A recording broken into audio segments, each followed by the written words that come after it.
the Stinky Popcorn Boys. We watch movies and eat popcorn. And you're stinky. Hello. We are the Stinky Popcorn Boys. Just some boys talking about movies and how they made us feel. And I am Patrick Basquill, and I'm pretty sure that I'm me and not someone who's been wished into my body and speaking through me with my voice. I'm John Gilardi, and I show a lot of promise for about an hour, and then I disappoint you. Oh. Oh, so I don't know if you can guess, can put it together, but today we're going to be talking about the most recent victim. Recent? I don't know if that's right, but Did you say victim? Victim of the COVID succession, the confusion of business. Yep. Maybe the most successful one. I don't know. You can make it a Trolls 2, or the NBA. You know, the NBA didn't do well. The NBA did. They did all right. They made it through. They made it through, but the viewership was bad. I don't know. Look, I don't look at the numbers. I was just watching. But yeah, that's a good point. But it was, in terms of adaptation, yeah, I think there's a lot there. The second movie, led by the wonderful and tall Gal Gadot, with performances by Kristen Wiig playing Two-Type as a shy loner, goofy person who everyone walks all over, and Pedro Pascal in a role where we finally get to see his face after a long, long time. Yeah. Chris Pine is back, and he is not in his own body, but we get to see his face the whole time. The first successful simultaneous theater and HBO Max rollout, Wonder Woman 84. Yep. That's what we're talking about today. There's so much to talk about the film, but also I think there'll be a lot of talk about in terms of distribution, syndication, and all that of media, and if this is a future. The businessness of it. Yeah. But let's talk about the movie. Yeah. I mean, do you want to start at the beginning? Do we want to talk about things we like, didn't like? How we want to set the mood? What's the synopsis of this movie? I got one written out, but you give it to me. I think yours. I watched it Christmas Day. Okay. So that was about a week and a half ago. So, and we have it playing in the background, but this is my synopsis for recalling. You have Wonder Woman. She works at the Smithsonian, so she's got artifacts and stuff. One artifact comes through. Yeah. And it can grant wishes. And then parallelly, you have Maxwell Lord, who is essentially a con artist, and he's a hard worker in terms of his craft of being a con artist. Yeah. But he's not successful, so he's kind of looking for that secret sauce. So it's kind of a weird thing. He's not like a lazy guy, but he's looking for that shortcut. He's like putting his looking for the shortcut, which is sort of our thesis of the whole movie is don't look for the shortcut, don't cheat. Yep. And then we have Barbara Kristen Wiig, who also works at the Smithsonian, and she kind of gets caught in the middle, I guess is one way to put it, between the artifact, Wonder Woman, and Maxwell Lord. Yeah. She's the second person to... So this artifact, that you make wishes on it. Yeah, you just need to touch it and make a wish. Yeah. And you say, I wish. And honestly, I thought, it's like, hell yeah, this is a really cool, fresh idea. A way for a villain. Like, this is a sick, evil superpower. This could be creative as hell. And it doesn't end up going that way, and we'll talk about it later, but like I said, it was super promising. I thought it was... I think that there was a lot of promise with both of the villains. Yeah. And, because I really like the... where the sort of the secondary villain is, on her team, and is yeah, I'll help you out with the thing, and then but she's going through her own journey. Yeah. And that's one of the things I liked about this movie is that the journeys, all three of the people who made wishes were going on their own individual journey that built upon, and they wove together. Mm-hmm. And I thought that was pretty cool. And I'm sure we'll talk about it more, but the execution was flawed. Yeah. For me at least. Even though it was really the idea, just him, and again, obviously, for everybody, spoilers heavy. That's what we do. Oh, yeah. We're just, if you haven't seen the movie already, you probably shouldn't listen to the podcast because we're not. It's kind of our deal. That's kind of our deal. Or unless you just don't care to watch it and you're like, oh yeah, I want to hear my friends talk about this movie I've never seen. I think there's definitely people out there who like watching things for the first time with some kind of information beforehand. Yeah. I've done that before. I think I did it with Hereditary because I was like, oh, this movie's everyone's talking about so scary, blah blah blah. I think with horror movies, you kind of like there's definitely something to that where it's like, all right, I kind of understand what's happening. Let me see how it plays out. Yeah. Where it's like you're like, because that's the whole like the tension with horror movies where it's like, how is this gonna resolve? And if you know that it resolves in some sort of way, you're like, okay, I can watch this for it being cool. But I thought in Wonder Woman, him wishing to be the stone was really fucking cool. Yeah. Like I was like, oh fuck, that's fucking cool. Mm-hmm. It's just such a unique superpower, and like it's almost like Infinity Gauntlet level, at least in terms of like Earth. Yeah. Like he pretty much would have the power to do anything. I do want to. I was thinking it's like, when does it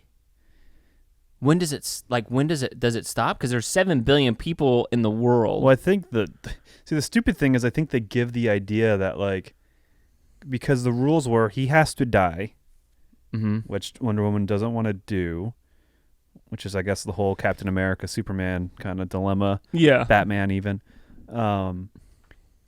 Or every single wish has to be renounced. Yeah. And that's just not going to happen. No. And that's implied that it happens? Yeah, well, because like she the like world speaks comes through. together. The thing is like even with one person being like, even with one person being Maxwell Lord, like Maxwell Lord existing and wishing to be the Wish, I think maybe one of the reasons that you're able to renounce the wishes, if you're actively making a wish, like Barbara, she's never going to be like, or I don't know if she does. I guess she does because she turns, but I don't think Barbara would ever be like, yeah, I'm done wishing.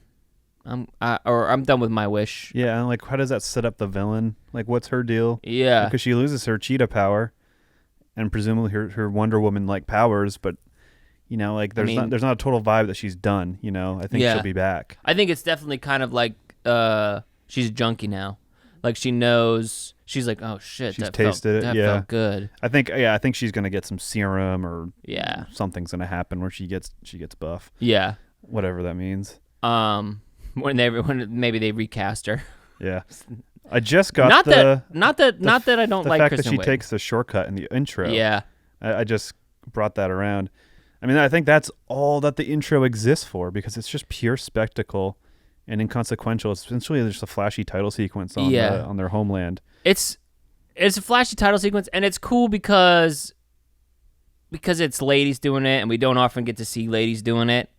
I just wish that it did more than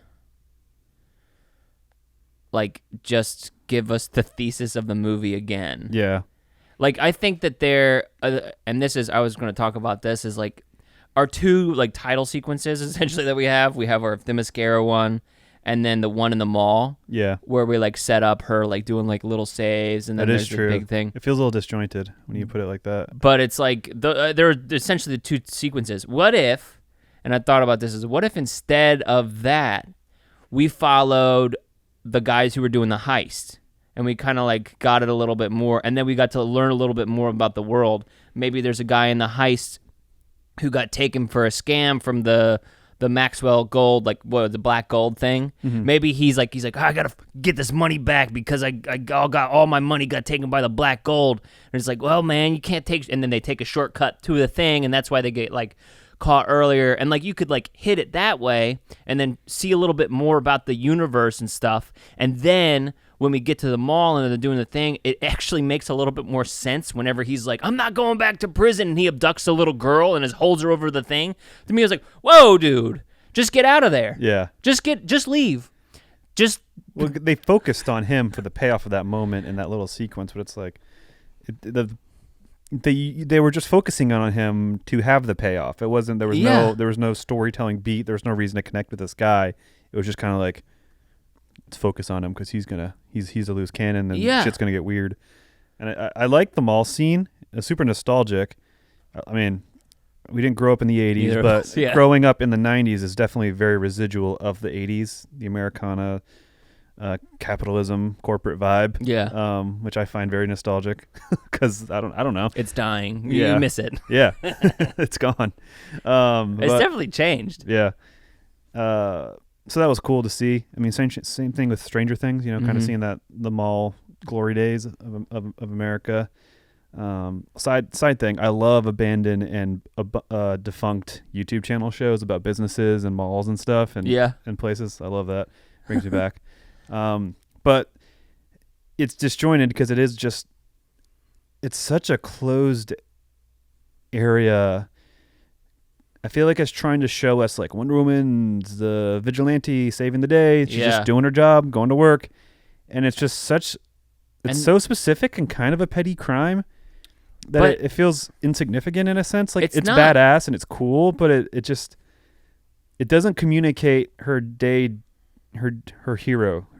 It just feels weird. It doesn't fully commit, and it doesn't establish to you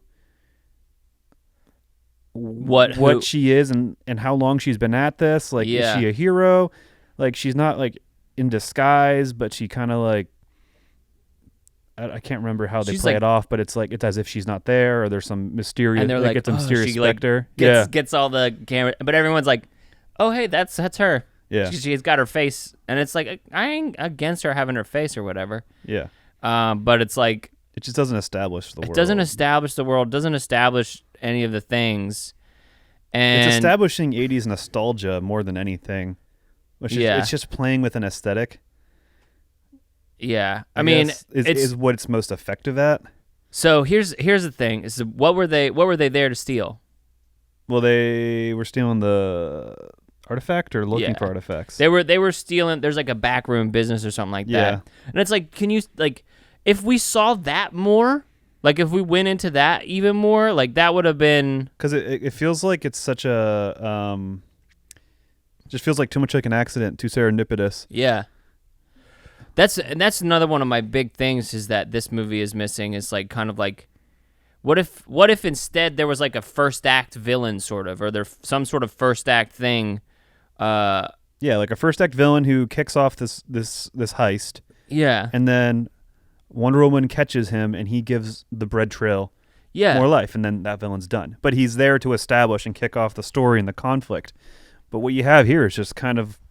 It's like, hey, look at this. This is the world. There's look at this. And then we get this Maxwell Lord guy in between all these things.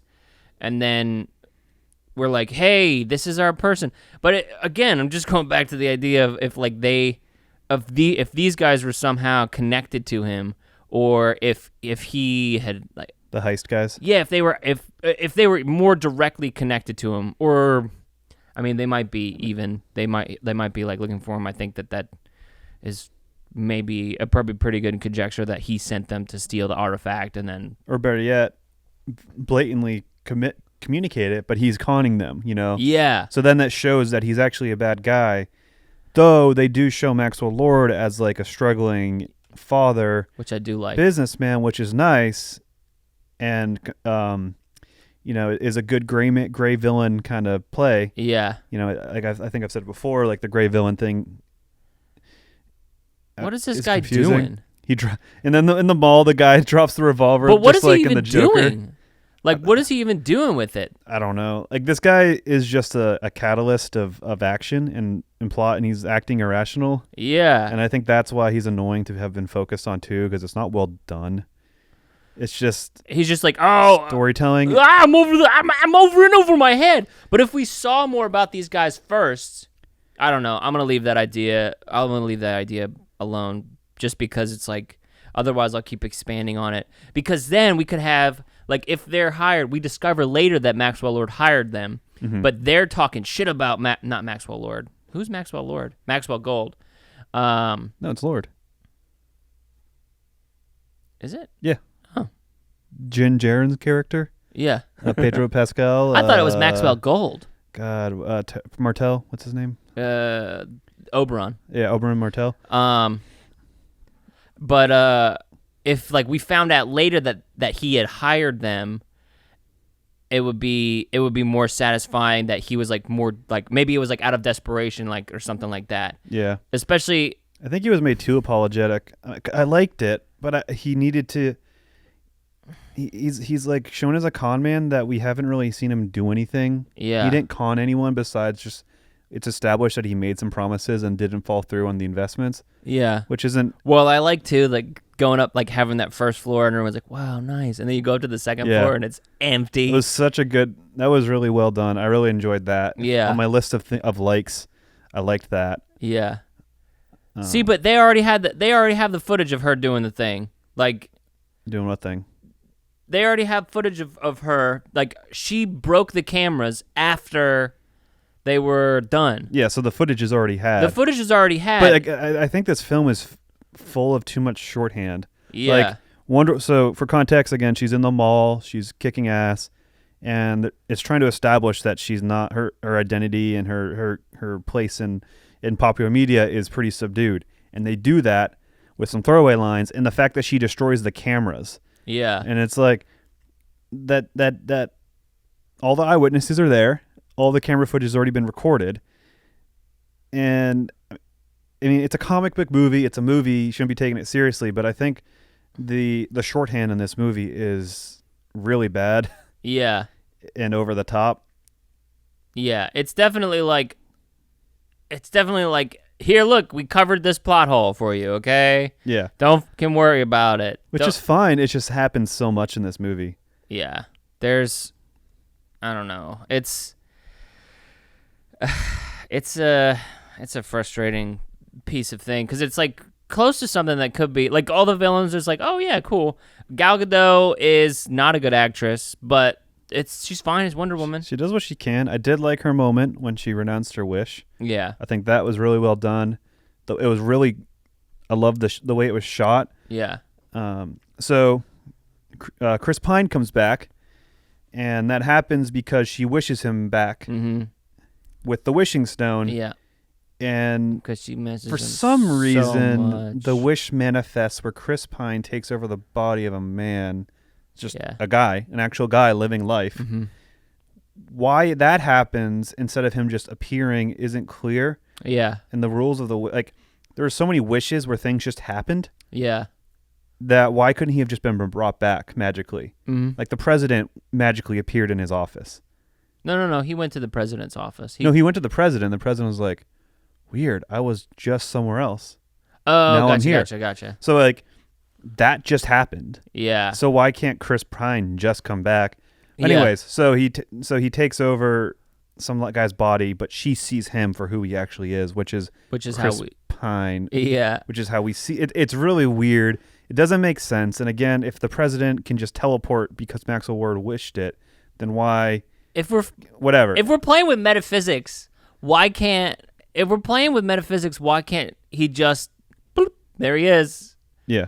But anyways, so she has to renounce her wish, which means Chris Pine is going to disappear as she knows him. And so when that happens, they say their goodbye, and she doesn't look back and is crying, and he disappears behind a pillar, and it's shot just showing us her face as she's running, tracking towards the camera. Yeah. And I thought that was a big like for me, especially at a point in the movie where the movie was just like being really dumb. Yeah. I was like, okay, that was nice. I think it's kind of like, for me, it's like, what's it called? Like when you got trail mix and you got like some nuts and it's trail mix. Yeah. It's like trail mix to me where most of it's bad, but there's some M&Ms in there. Yeah. To me, most of it's bad. I can't eat nuts, okay? Get off my case. Some people like trail mix and they love it. Yeah. I mean, in terms of Gal Gadot not being a great actress or actor, I think I don't know enough to recognize it. She's fine. But the character isn't like she in Batman v Superman. She was mysterious. You were kind of flirting like, is this her? And that was cool, and like her stiffness like worked to the mystery of the introduction. And then I don't remember. I've only seen the first one once, but I don't remember much. So maybe that says something. But in this movie, she was pretty stiff. Yeah. And her best moments, she had a great moment when she said goodbye to Chris Pine. She's got great chemistry with Chris Pine. Yeah, and that's good too. I think even then she has some good chemistry with Kristen Wiig because she's so jubilant and goofy, and then Gal Gadot is stiff and stern, so that it works. But she can't carry it when she's alone. When she doesn't have Chris Pine there, she doesn't have Kristen Wiig there. It's kind of whatever. Yeah. But I mean, Gal Gadot is beautiful. Has that? She's definitely looks perfect as the Amazonian warrior. Like, there's no other perfect. There's no one else could have played her. Maybe like, I don't know. You think there's someone that could have? No. I'm just trying to think of someone else because it's like it looks like a goddess playing in real life. You know? Yeah. Where it's like, I mean, she's tall. I think she served in the IDF, so she's got like training. And, she did. Yeah. Yeah. So she can walk the walk. Yeah. I mean, I don't know. Maybe I'm being picky, but I just don't think she's a very good actress. I think that she's fine, and she does a good job as Wonder Woman. I think that this is like, I don't know if I would be like, ooh, yeah, we got Gal Gadot to be. I don't know. It's like I can't think of a role that I would be like. I don't think she was fan cast, but she feels like she was fan casted. Yeah. Where like the looks spot on. Yeah. Like I don't know how she's gonna be as Cleopatra. I'm interested because was that like a biopic or something? Yeah. Patty Jenkins is directing a biopic. One of those. Yeah. I don't know. Like Patty Jenkins' filmography wasn't that deep. It's really not. And there was a lot. I haven't seen Monster yet, which I. Oh wait, I've seen that. I haven't seen Monster. Charlize Theron. Mm-hmm. That's a good movie. So like, I mean, she has good films, and I think she did a lot of TV and stuff. So that's deep, and I think I think she's been a working director for a lot, and maybe that's part of the woman not getting opportunities. Yeah, is that she was stuck doing TV, and when she had opportunities, she crushed it with Monster and the first Wonder Woman. But I hope that the lukewarmness of this movie, I'll call it lukewarm at best, doesn't hurt her opportunities because I don't think it will because she has Star Wars, and I didn't know about Cleopatra. That sounds cool. Yeah, I have complicated feelings on that because I don't like this movie. Yeah. But one of my biggest qualms is kind of leads with or joins with the Gal Gadot not being a great actress. But I think it might have to do with the fact that she is playing kind of she's put in this position to play like kind of this stereotypical woman hero as we've known them in like the 90s, where it's like, you know, I am not a woman. I also know very little about Wonder Woman, just in terms of like the comic book lore. Yeah, same. But I'm upset that both of these movies have centered around her relationship with Steve Trevor, and like she's an immortal goddess. Yeah, and it's like she's hung up. He's not a bad dude. I'm not saying he's a bad dude, but in the first movie, that's the thing that really threw me off about it, is that it's like at the end of all this, like her mother died and all this stuff happened, and the thing that like brought her to finally like go reach for her full power is that this random dude died. She's lived how many lifetimes? Yeah. And I'm not saying that it should be diminished, but it's like to make it a romantic story when it could be so much more about Wonder Woman just being fucking cool as shit and discovering the world and being in a new place. Yeah. I mean, I don't think we need to bring him back. And I think for that point, like, we needed her just to be strong and interesting and not have to have that romance. Yeah. That was basically just brought back, and it didn't develop her in any way. All it did was develop flight for her, I guess. Yeah. But I don't know. There's other ways to do that. But the fact that it's the crux of her, like, because it's like, oh, you can't take any shortcuts. You can't take any shortcuts. Like, you can't take shortcuts. Steve Trevor is dead. Mm-hmm. You can't take shortcuts and bring him back because it's wrong. It's like, why does it have to be through a romantic relationship? And I'm not saying this because it's bad or because an immortal goddess can't have a romantic relationship, but it's like, I don't understand why it needs to be our focus, especially with our first like big lady superhero, you know, who like with the biggest like thing, like with Captain Marvel, it wasn't. It was about her discovering who she was or whatever. Yeah. I didn't love that movie either, but that was more the pacing and less to do with like any of the stuff. Yeah.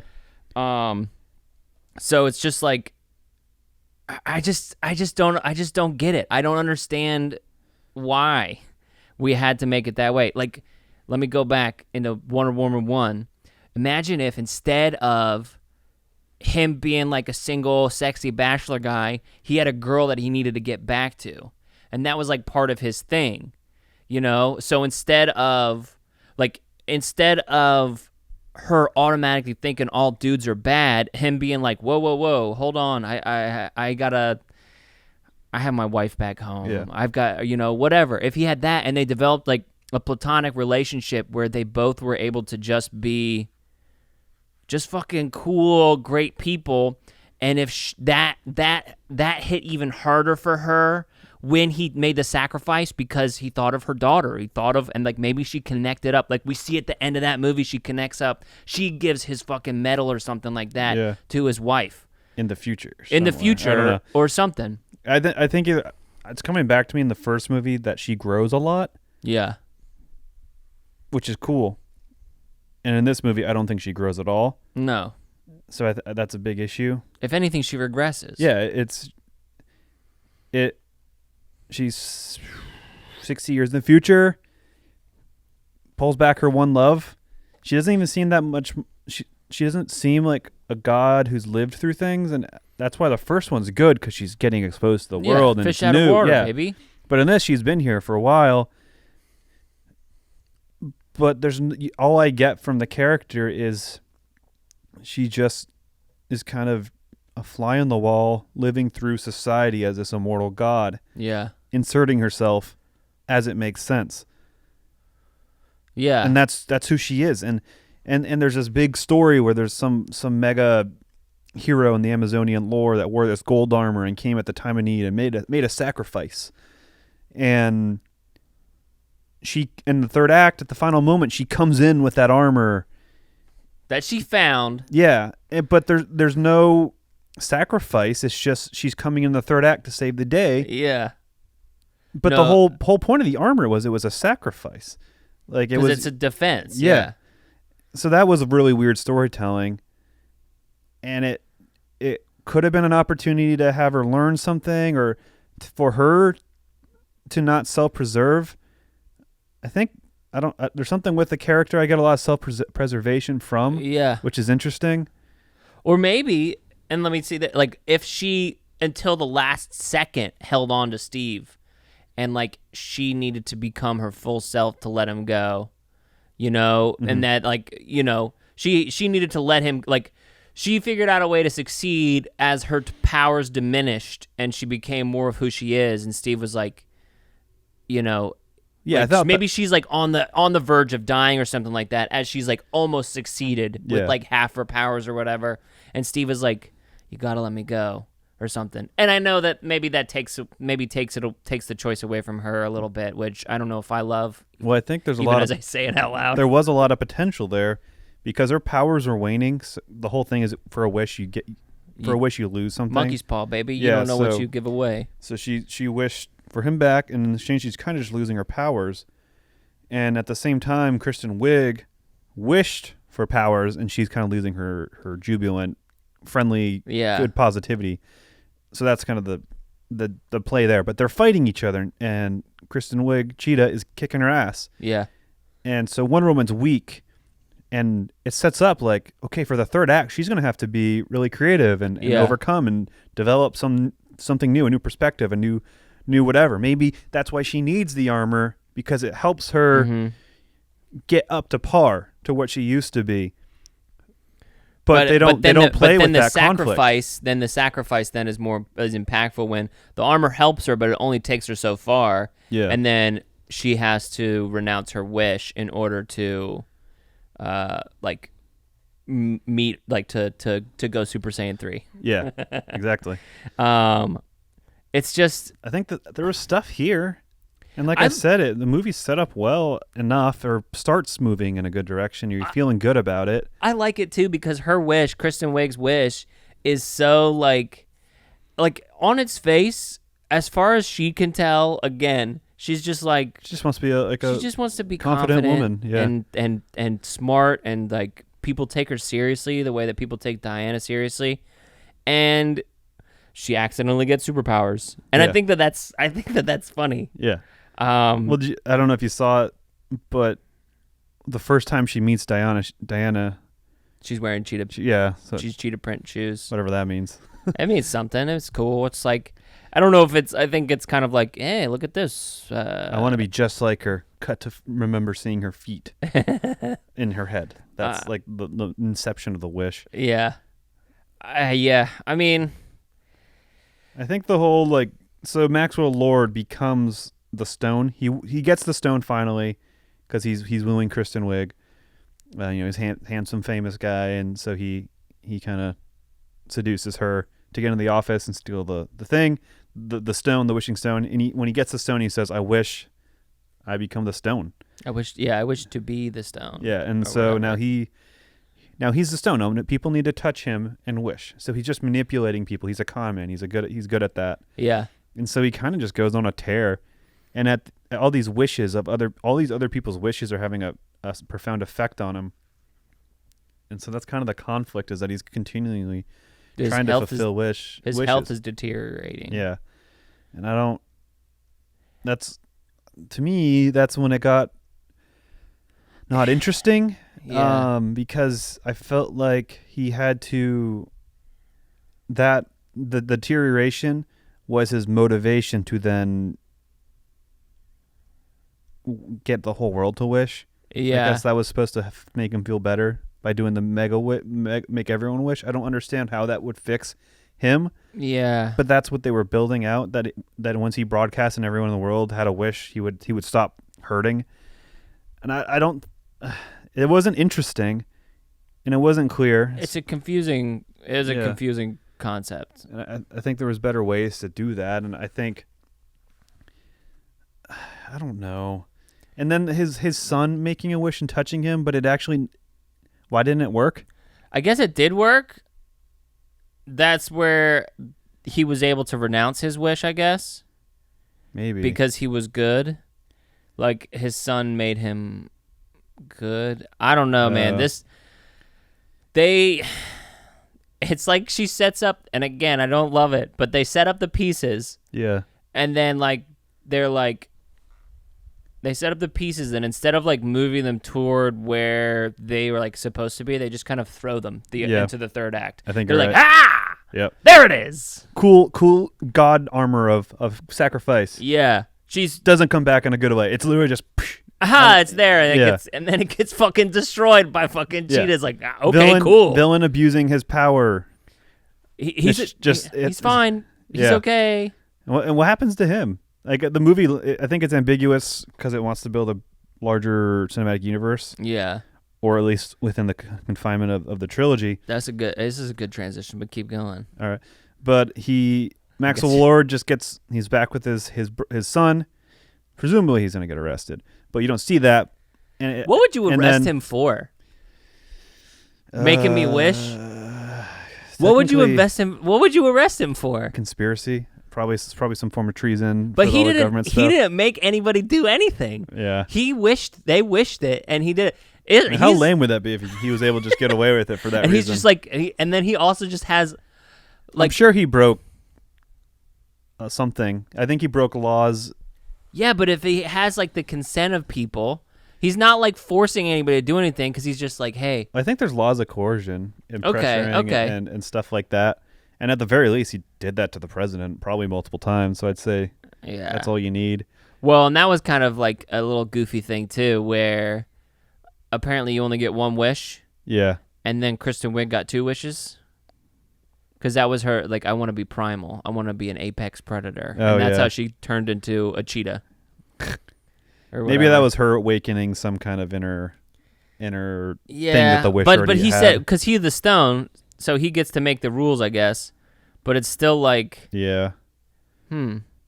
Then why does he matter? Then why does it matter later when he's like, "Oh, have you already wished? Have already got you to wish for something?" Yeah. Then it's like, oh, well, then you don't. Which again, that is just shorthand for he's going crazy. If he can do two wishes with someone, why does he need to have the whole world wish? He could just have one person who wishes for a bunch of stuff. Or why establish that in the first place? I don't know. The movie falls apart. The movie, I do like the... And the third act spectacle was not cool or fun or interesting. Like, the armor fight was all right. Seeing Cheetah was all right. Yeah. But that was it. And then the rest with the Maxwell Lord and that whole bit with him realizing his son was in danger and Gal Gadot just being like, come on, you got to do it. And she had a line of touching with the whip or whatever. Yeah. None of that was interesting. None of that was a fun payoff. None of that was like where she's like third act of a cool action movie. Like, it was not cool. Yeah. I mean, it would have been even more interesting if they flipped it. If she did get past Cheetah somehow, and then she got to Maxwell Lord and was able to kind of convince him and stuff, then, and like maybe he's like, because he's not getting better, so he gets worse and worse, and like by the time he's like shriveled, essentially like a corpse that's alive but is a wish, like he's turning slowly into the stone, actually, maybe. Yeah. And she's like, can't you see what this is doing to you? Is this worth it? And then like she saves his son from a falling rock or something like that, and he's like, no. And then like Cheetah is like, no, don't fucking do that.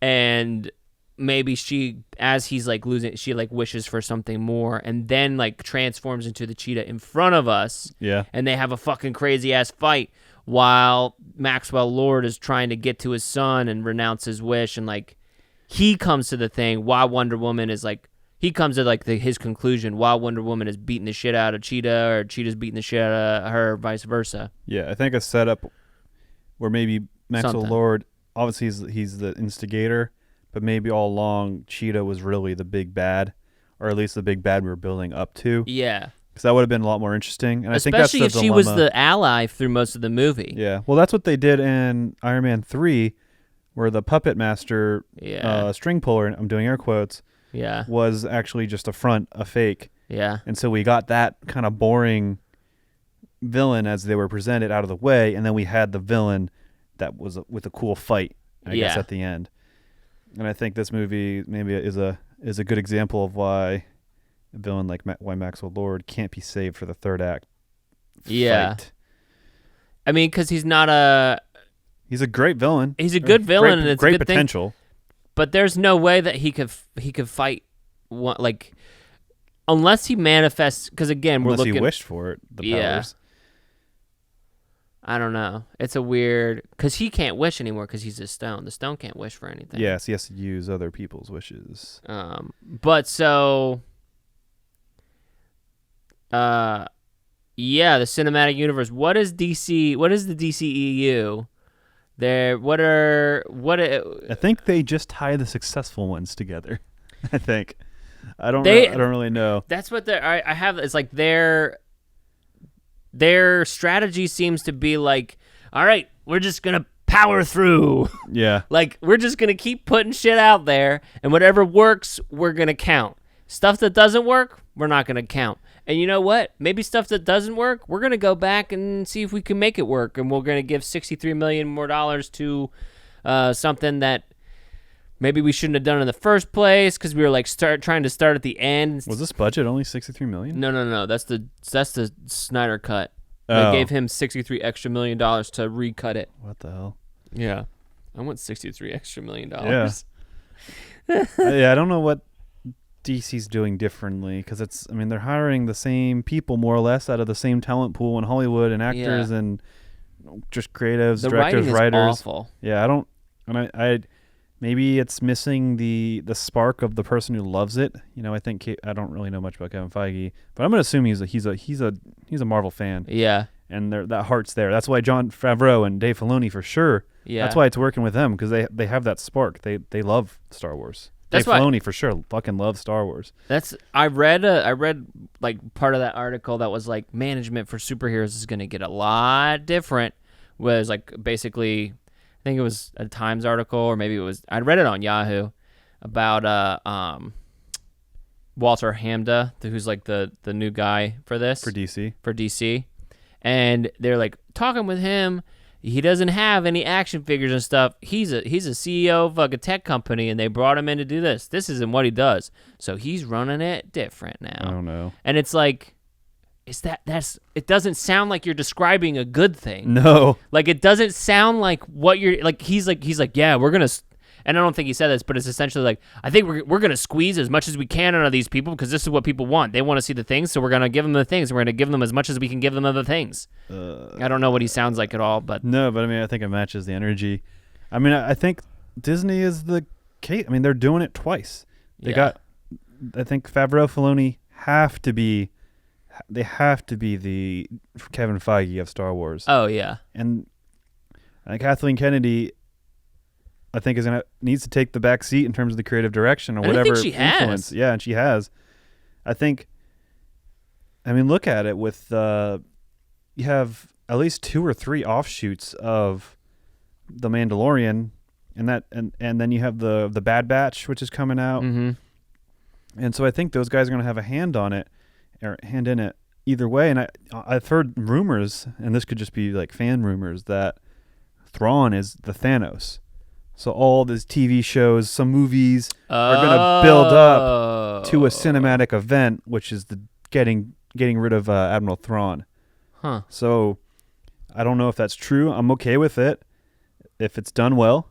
Yeah. I think it's neat. I don't necessarily love the idea that everything we're watching is always going to be converging to something that's the same. I think it worked with Avengers as an event. Yeah. And, maybe it'll work with this, but I don't think that needs to be what we're always driving towards. Yeah.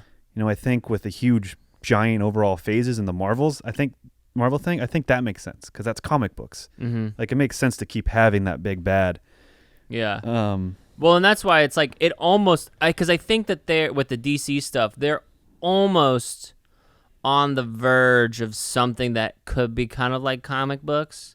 Mm-hmm. Where it's like they have their like premiere storylines where they have like here's the theatrical storyline of the Batman, and then it's like we also got this kind of like weirder take on Batman on HBO Max. I think that's the strength of DC is all the offshoots, all of how many universes there are. Yeah. Without being a Spider-Verse thing, like it's not like the Spider-Verse in all the different Spider-Mans is a brand, it's a thing.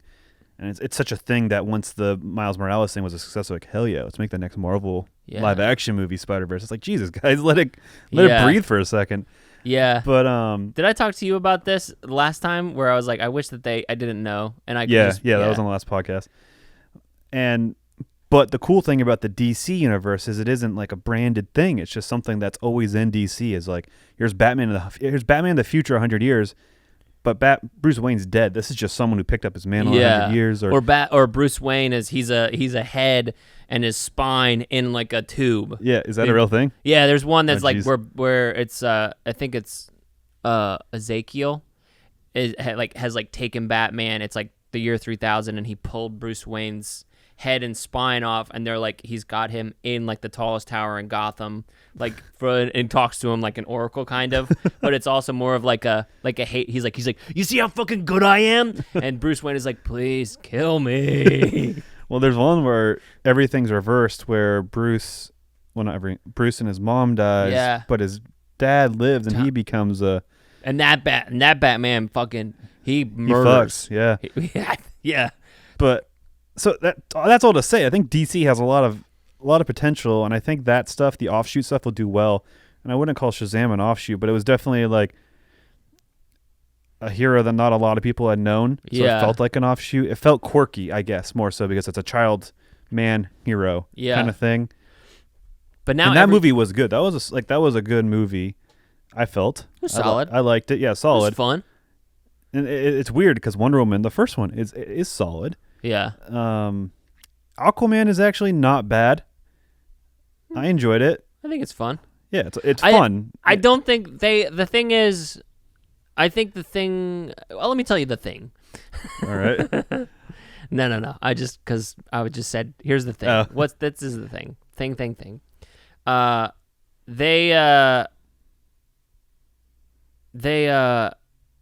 lack like that cohesive tone that I want them to have. Yeah. They're almost toneless. Yeah, they are. They're kind of like very much like spectacle, like sheen. Again, they have like that same thing that Zack Snyder does. Or we have like the residuals of the Nolan verse. Mm-hmm. Yeah, because Zack Snyder, is a visionary, has his own style, but I always saw that being built off of the Dark Knight vibe. Yeah. But then they went too far into like the grays and like the dark blues of things. And I think we're sticking with that. Even Shazam, like tonally, still just had that like very basic real life vibe with the cinematography and the colors and the tone in terms of that. It's even there's not a like this. I don't know. Like Marvel's a brand, you know what you're gonna get. Yeah, and maybe that's to its detriment, especially when there's 25 of that particular movie that came out 25 times. Yeah. But at least it has a brand. At least I know what it is. I like these DC movies. Maybe it's just I almost do know what it is. It's boring and plain. And it's going to be loud, and it's going to have action, and it's like... It does have better fight choreography. I do like the DC fight scenes better, because the Marvel fight scenes just feel like stuntman shit. Like, it's like the same 6'3", padded up stunt guy doing stunt guy things with their superhero. And I mean, the stunt guys, as in the villains. So all the fucking villains always look the same. They're just jacked dudes in costumes or bald military-looking generic dudes. Yeah. And the action is just all the same shit. And the DC, it's better. And in this movie, I didn't once get a stuntman vibe. Yeah. Which they're clearly stuntmen. But I'm speaking very specifically. Think about the Marvel movies. All the red shirts, all the red shirts could have been played by the same 10 dudes for all the movies. I mean, they probably are. Yeah, and they probably are. So just in terms of like producing, it's like, yeah, we know these dudes do it. Because Jerry and Rick, especially because they're already at Pinewood Studios. It's like, hey, you guys. It's like, what are we doing? Captain America today? Okay, yeah. What are we doing? Ant-Man today? Okay, yeah. Well, if they have the same 6'3" generic size buff man, yeah. And if they have all of them, I'm just making this up, but if they had all of them at the same size, then they just need to plug them in. Yeah. Costumes are always made to the same specs. Well, and then they put the man in the costume. And then if they put helmets on them too, it's so much easier. Yeah. Because then you can have 20 dudes in a fight, but you only have 5 stuntmen. Yeah. It's a chef's kiss. Yeah, it's fine, I guess, in terms of filmmaking, but it's just like, ugh. I think that to me, that's where my fatigue comes in the Marvel movies. Yeah. And then my fatigue also comes in that doesn't the bother me props so look much. very proppy. In this or in Marvel? In Marvel movies. Yeah. Does that make sense? Yeah. I think that these, I feel like, yes, they probably are more proppy, but I think that also has to do with like the larger like feel it's of an aesthetic and it's consistent. Whereas like this, again, it's an aesthetic and it's consistent. I just don't like it because it doesn't feel like... It has no heart. It doesn't have any heart. Like, and this movie's relying on 80s aesthetics, and the first one was relying on World War I stuff, which was cool and gritty, and I guess it worked because the whole fucking DC thing is gritty and gray. So like, yeah, it meshed. I just don't like the visual style that they have in the DC movies. Yeah, it feels. I mean, as much as I was saying was the mall and the 80s vibe was fun and nostalgic, and I enjoyed that, it didn't feel right. Also, I don't think that they went far enough. I think that they were like, "Hey, here's the 80s," and they pasted it over. Well, they tried. Thing is. The 80s aesthetic is only relevant in the opening sequence. Yeah, where they have like the girls. This could be the 90s. Like the girl shoplifting and the guys in the arcade and the jogger and the bright clothes and the guys in the Pontiac with the music and then the mall. Like that's a lot of just 80s motifs and cliches and stuff, and that's all in the front end of the movie. And then after that, there's basically none. Except for there's his like little style thing. Yeah. That's fun. Chris Pine's like kind of leather jacket, like modern greaser. Yeah. Coming out of the 50s and 60s, like a new age greaser look. And it also, I think there could have been a lot more with a fish out of water with him being in the present, the future. But the movie's not about him. It's not about him, but no, I know. I love fish out of water shit. So. No, it's fun, especially from like someone who's not like an alien who like tries to eat stuff, where they're just like literally like a guy from 1918 who's then like, how's a fucking toaster work? Yeah. Or what is this? That's a trash can, sir. It's just white and circular and weird shaped. Huh. Yeah. So I have a couple weird things before we. The two opening sequences, the jet. Does she turn stuff? That's a Wonder Woman thing. Okay. She has like the invisible mobiles. Like I know she has the invisible mobile, but can she turn stuff invisible? Because that's what she did. Mobiles, she can. Mobiles, I guess. I don't know. I know she has an invisible jet somewhere. I knew that, but I thought that like someone made it for her, or she got it, or something. I didn't know that she. Watch this just without the context. Yeah. Of like what's just his facial reactions, like it could be anything else. It could be. This isn't really an odd thing that audio listeners can pick up. There's a shot where Pedro Pascal's man. quivering. I guess that's just the funny. That's like the best tequila shot ever. That could be a meme. You know.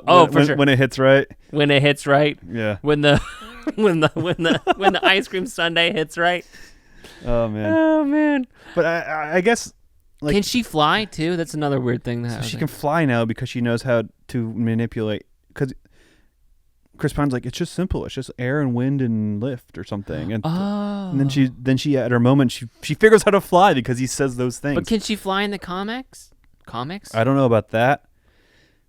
I'm not mad about her flying. I'm just confused, and also like it seems more like I don't know.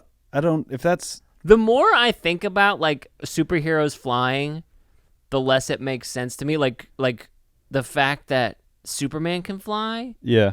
Like Magneto makes sense because he's manipulating the magnetic field of the Earth to be able to rise. Yep. Like Green Lantern makes sense because he's like using magic to propel himself. Shazam magic. That one makes more sense. It's like kind of like a spell or Batman something. glides. It's not Batman flying, glides, but he glides. Listen, he's Batman. Yeah, but he could fly because he has the technology. But if he were to make a flying contraption, yes. How does Superman control his speed? I don't know. Superman doesn't matter because he's Superman. He's the superhero of all heroes. This is true. And I think Wonder Woman's also was designed as the female derivative. Yeah. So I think that's almost kind of where that's coming from. Yeah. And I don't know if she can fly in the comics, but I know that Patty Jenkins has like a whole fighter pilot kind of background. So I don't know if that was her own creation and just her putting that in there because she's a flight nerd. Yeah. I don't know. I'm sure Wonder Woman actually flies in canon of the comics, but I bet you she does somewhere. I don't know if she does all the time, but I'm sure she does somewhere. Yeah, I mean, do you have any reviews? I do have some reviews. I actually have one review. Oh. No, that's for Tenet. Never mind. I'll share that next week. Okay. Let me get to it. While you're pulling it up, I'll give it mine. I think it's a low 3. It's not a confident rah 3. It's a very low 3 out of 5. Mm-hmm. 3 I don't know. 3 wishes out of 5. I'm gonna give mine 2 out of 5 modern art pieces and dates with Steve Trevor. All right.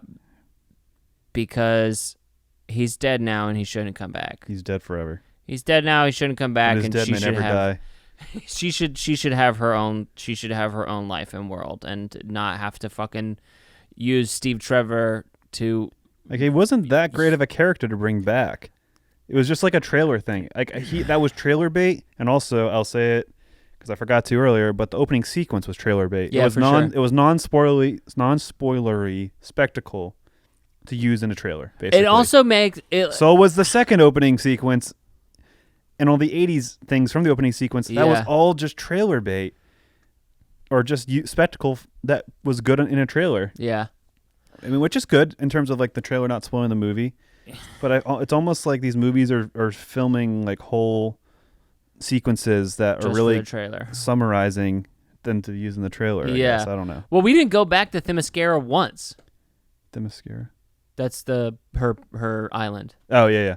Like, it's like we just go there for the opening sequence to get like our moral of the story and then go back and then have it. It just wasn't well communicated. Hit through us again through the movie. Because like she literally takes a shortcut.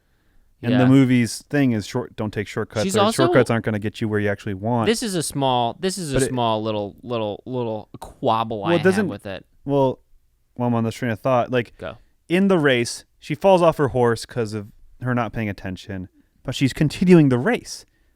To me, that was persistence and scrappiness. Yeah, and also like, but it was actually communicating to us that shortcuts don't get you where you want to get. If you fall off your horse, stay off your horse. Yeah, like, you lost. It was so poorly communicated. Don't find a way to get back in the race. Yeah. So how dare you? I think that's another reason why that kind of fell short in terms of. So it just didn't do what it needed to do. Oh look, we got cheetah print again here.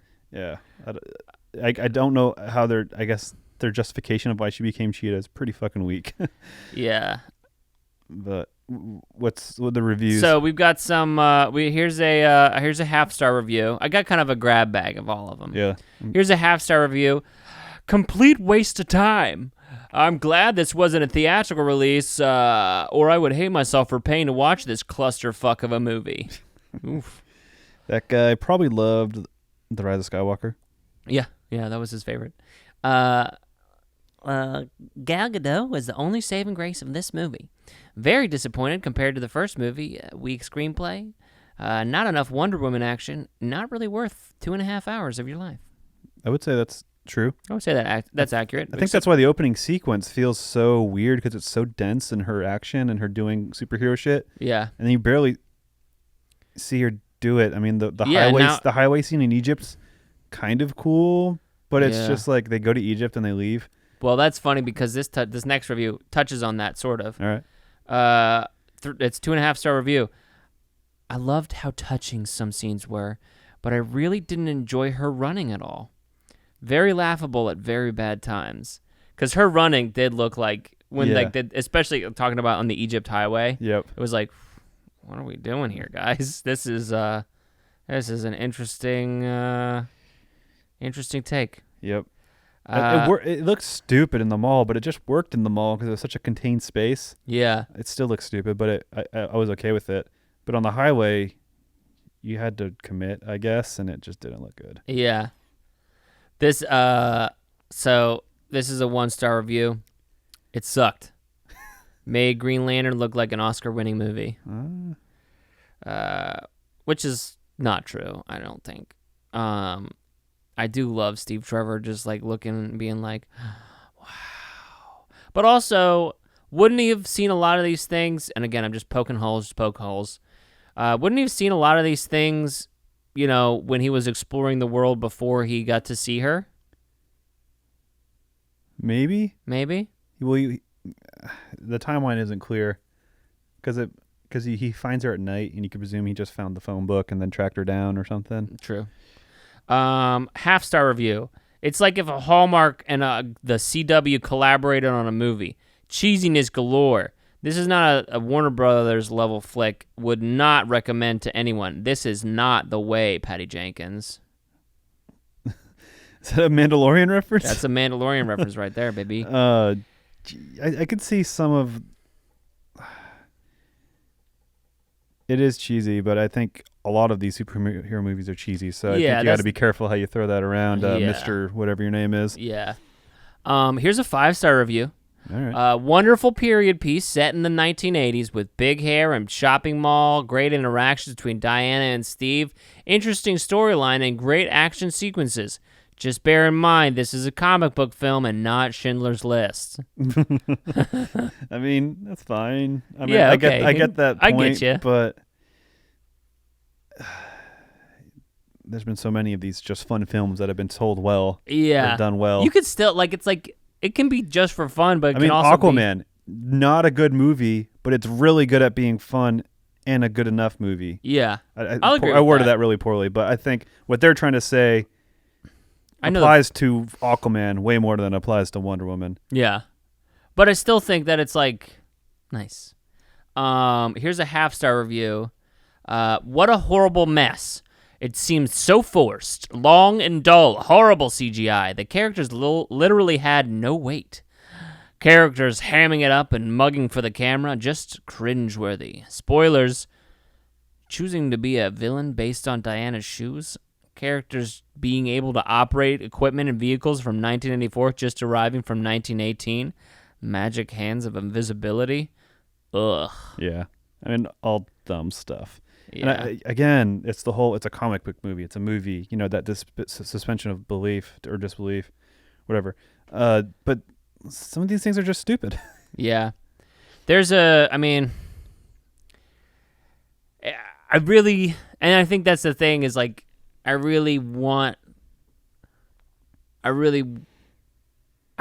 feel like we deserve a better movie. And I feel like there's a lot of really cool pieces here. Yeah. Like Maxwell Lord or Maxwell Gold being a wishing stone or whatever. That's fucking cool. Yeah. The ally villain, the ally for most of the movie and then becoming a villain. That's always fun. Mm-hmm. Especially when it's like an unwilling villain, sort of, where it's like, don't take this away from me. Yeah. We didn't even touch on when all the world and everyone's starting to get their wishes and the chaos it brings. It just is dumb. That's a good way to sum it up, bud. It's just when the world's going crazy, I don't care. I don't feel like there's stakes. It doesn't feel interesting. No. Like him standing. It also is like a guy wished for cows or something, but now he has cows in the Guggenheim or whatever, or outside his apartment or wherever the fuck. And then the guy wished that his mom would die, and she died in front of him. Or something, the English guy. Yeah. No, it's the lady, the lady who's the server. Yeah. He's like, I wish you would die. And then she fucking died. And she's like, It's just trying to build a montage, and I think, winning the lottery or having wishes is something you always want to fantasize of yourself, and then seeing it kind of manifested is kind of vicarious. But I got none of that. Like, that should have been fun, even if it was crazy bad stuff. Yeah, there should be some kind of fun to it, even if it's a PG-13 movie. It's only going to go so dark. And the other thing too is the fact that it all of a sudden became instantaneous, whereas like in like the other instances, it's like, yeah, you get your wish, and then it's like a slow build. But as soon as the coffee wish was instantaneous, which was the first one we saw. Oh, that's true. I don't know. Yeah, but they also. But yes, that was because. Well, and that was the thing. That's one of the things that I did like about it is that like the wishes were less like, hey, this is a wish coming true, and like serendipitous. Yeah, where it's like, yeah, I'll give this to you because. And I think that's why it was building up such cool potential. Is like, I like that. Yeah. But then it breaks when Maxwell Lord's going fucking ham and he's wishing everything. Yeah. And then the president appears out of thin air. Yeah. And like the Steve thing, it's so gradual and in such a weird way that like it's her perception of a man. Like it feels like in its own way serendipitous or not like metaphysical or magical. And even like when Maxwell Lord's business is thriving and he's got employees coming in, like, oh, is this where the job is? And he's like, no, but you're hired. Like that stuff worked. Like where he wished for a successful business and how it happened instantly or pretty quickly. Yeah, was fun. Yeah, it was like the serendipity was important for the funness of it. Yeah, but like when a waitress in Japan says, "I wish I was famous," or in Korea, I'm not sure. I don't remember which. Yeah. Country they were in. And then people were like, hey! And then instantly they're like, oh, this fucking girl. It's like, imagine if instead, hey, would you like to star in a movie? Yeah. And it's like maybe there's a talent guy and he's like, you look just like this other famous person. Let's get you in. I don't know. Yeah. I think that would be more fun. It was in the movie though. Like until it stopped being in the movie. Yeah. In terms of that. Imagine if instead of him being in a body, and his soul being in a body or whatever. Chris Pine. Yeah. Imagine if instead he like appeared and was like had life, and then when she renounced her wish, he like died in front of her. Or he became a skeleton and aged Yeah. quickly. Yeah. Or I think there's a lot of potential there with he shouldn't be there. It's unnatural. Also, so there's some weird like moral thing, or it's taking from someone else. I mean, it's taken away from this other guy who actually existed, but it's not explored. They don't give a fuck about this guy's real life. Fuck that dude. Or that he's back at his expense. Yeah, get out of here. We don't care about you. We just want Chris Pine. I don't know. I feel like I think Chris Pine does a good job. We got a second wind in this discussion, and there's still so much more to say. But I think Chris Pine's who's the guy from Westworld in Sonic? I want to help you. We've been riffing on him. Oh, James Marsden. Yeah, I think James Marsden is the poor man Chris Pine. Oh no, we can't. James Marsden is the poor man's everybody. Yeah, he's the oh no. but specifically Chris Pine. Yeah, but Chris Pine is he needs to do more stuff. But that's the thing, is like he doesn't need to. I think he could be really good in a period piece. Like, just like he's got some great hair and stuff, so that just makes me think like, oh, you could probably put like a he does have good hair. Old general or something. I don't know. What was I gonna say? Oh, that was they have the '80s thing, but they have like how a fucking like a high school would be like, hey, here's our '80s day. We've got like two pop collars. And, it feels too like Spirit Week. Yeah, exactly. Where it's like, yeah, this is the 80s. Here's all the things from the 80s that are right here, and everybody did them all the time. It wasn't just a time that people lived in. Yep. I think Stranger Things did it well, but it also had 10 hours to tell it. Yeah, that's true. But it did it well, but it had the same mall setup. Yeah. And especially the first season or the first episode of season 2 or 3, whatever, with the mall, where they're whacking off to it, and it's good. I don't know. It works. Yeah. But it's just like, yeah, here it is in the 80s. It's in the 80s, buddy. Yeah. Look at us. We got two pop collars and big hair. But it's really loud randomly. Like, it's loud. Like, oh shit, here's some. We can pop in some 80s shit. Let's turn it up to 11. Here's an 80s joke. Yeah. So it's whatever. But what have you been watching? I watched Soul.